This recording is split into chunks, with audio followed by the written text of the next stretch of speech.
Assalamualaikum warahmatullahi wabarakatuh. Mungkin ketika tiba saatnya nanti, blockchain Pi Network akan diadopsi oleh CBDC di berbagai negara. Mungkin bisa jadi di negara Cina atau India, atau mungkin di Nigeria, atau bahkan mungkin di negara-negara lain. Banyak manfaat yang bisa diambil dari pengadopsian blockchain Pi Network. Kita lihat. Ketika kita menggunakan blockchainnya Ethereum, biaya untuk transfernya itu sangat mahal.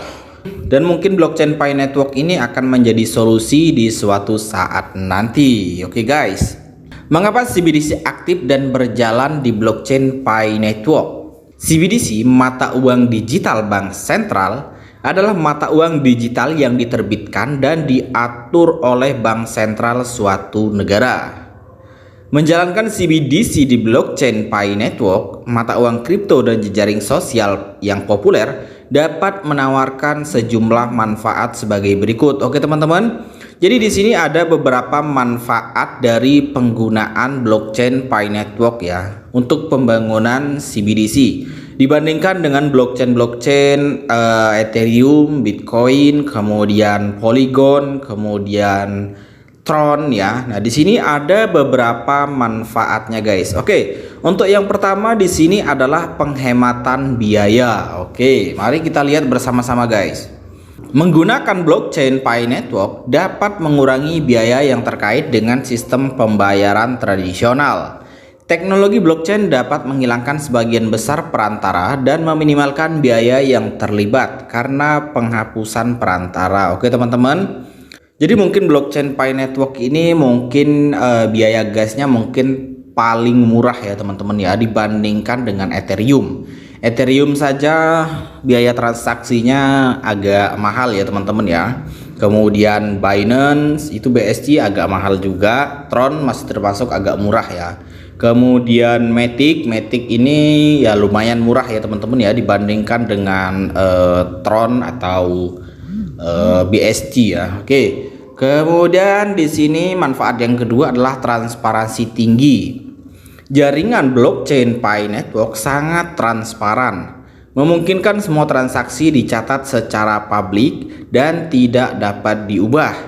Ini membantu mencegah penipuan dan memastikan akurasi transaksi CBDC. Nah, ini guys, yang kedua di sini transparansinya sangat tinggi ya teman-teman ya.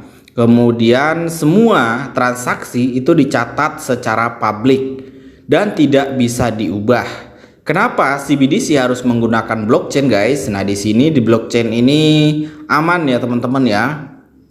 Jadi ketika ada lembaga atau orang yang melakukan pencucian uang melalui kripto, nah di situ akan terbaca dan bisa terlacak ya teman-teman ya.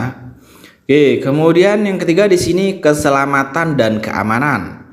Pi Network menggunakan teknologi enkripsi yang kuat untuk memastikan keselamatan dan keamanan transaksi CBDC. Setiap transaksi akan diautentikasi dan dicatat di blockchain, tidak dapat diubah atau dipalsukan. Nah, ini guys, yang ketiga di sini keamanannya terjamin ya teman-teman ya. Kemudian penggunaan teknologinya enkripsi yang kuat, jadi keamanannya kuat ya teman-teman ya. Kemudian di sini yang keempat, interoperabilitas. Nah, jika CBDC suatu negara berjalan di blockchain jaringan Pi, interoperabilitas dapat dibuat antara CBDC yang berbeda dari negara yang berbeda. Hal ini dapat membantu meningkatkan hubungan dan interaksi antara ekonomi dan mempromosikan kerjasama internasional. Nah, ada tambahan sedikit ya teman-teman ya. Ini Indonesia alhamdulillah ya teman-teman sudah mengesahkan bursa kripto guys. Artinya pemerintah Indonesia ini sudah mulai melihat ya potensi dari teknologi blockchain itu sendiri guys. Kemudian di sini yang kelima, desentralisasi dan skalabilitas. Jaringan blockchain Pi dapat mendukung skalabilitas dan membuka pintu bagi banyak pengguna untuk bergabung dengan jaringan secara terdistribusi. Ini dapat meningkatkan ketersediaan dan skala jaringan CBDC.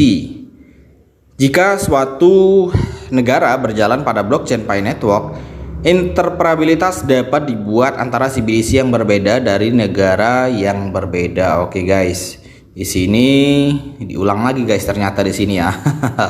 Oke, jadi itu ya teman-teman ya, manfaat penggunaan teknologi blockchain untuk CBDC di suatu negara guys. Jadi mudah-mudahan kedepannya nanti project Pi Network ini bisa sukses ya teman-teman ya. Dan KYC-nya mudah-mudahan bisa dipercepat juga ya teman-teman, karena kasihan banyak teman-teman kita yang KYC-nya tertunda, masih pending juga guys. Nah, untuk nilai dari Pi Network itu sendiri ya nanti terserah dari core team ya teman-teman ya. Core team menetapkan nilai sekian, kemudian nanti yang akan mengembangkan atau memperbesar nilai tersebut ya itu dari komunitas itu sendiri ya teman-teman ya, tergantung adopsi dari komunitas. Semakin banyak komunitas atau lembaga atau negara yang mengadopsi Pi Network ini, maka peluang untuk kesuksesan dan tingginya nilai Pi Network nanti mungkin bisa dicapai ya teman-teman ya. Oke, ini aja dulu guys, sekian saja. Untuk sahabat pioner semua dimanapun kalian berada, jangan lupa disimpan perasa sandinya ya teman-teman. Dan untuk yang KYC-nya masih tertunda atau KYC-nya masih pending, ya harap bersabar dulu guys. Jadi kita jangan berbicara nilai dulu ya teman-teman ya, jangan berbicara tentang DCV dulu. Kita bereskan dulu KYC. Kalau KYC sudah beres ya, semuanya sudah beres ya, boleh kita berbicara tentang nilai guys. Oke, sekian saja. Assalamualaikum warahmatullahi wabarakatuh.